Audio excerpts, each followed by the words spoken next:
News 8's Kent Pierce is live this morning. Mayor DeStefano facing some tough, but at this point kind of familiar competition, Kent. At this point, you're right. Chris and Kristen, good morning to you. Voting already underway at this New Haven firehouse. We've got some big city races to talk about, as well as the impact of that big storm from a week and a half ago. But let's talk about the races, and among the biggest, the mayor's race here in New Haven. Mayor John DeStefano is looking for his 10th term in office. He survived 3 challengers on primary day, but one of them is running against him again today as an independent. That is Jeffrey Karikas. He campaigned yesterday at the Bella Vista Seniors Complex, and he says he thinks New Haven is ready for a change, but Mayor DeStefano is seeming confident. Remember, he ran lots of TV ads before the primary election, not so much here for the general election, and he tells News 8 he's confident his record will get him another term.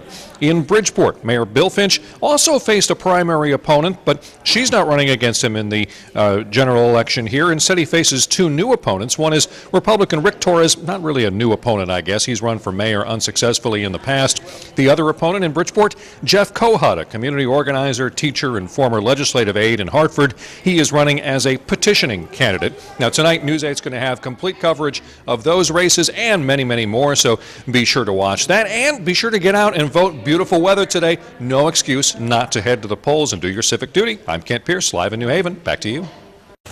All right, thank you very much, Kent. The power problems plaguing many towns over the last week plus have made Election Day kind of difficult in some areas. 10 towns have to move or consolidate some of their polling places because the power is still out, or there's really just too much damage. And those towns are right on your screen now. They include Avon, Bloomfield, Newington, Plymouth, Simsbury, Somers, South Windsor, Stafford, and Vernon. Farmington is doing a combo thing. They're putting 2 of the 4 together. Polls will be open in most cities through 8 o'clock this evening. If you live in those towns, you don't know where to go, come to our website. We'll help you out. That's WTNH.com. I'll be voting in Groton in southeastern Connecticut today as well. 9 town council seats up for grabs, and one candidate is trying to prove that it's never too late for public service.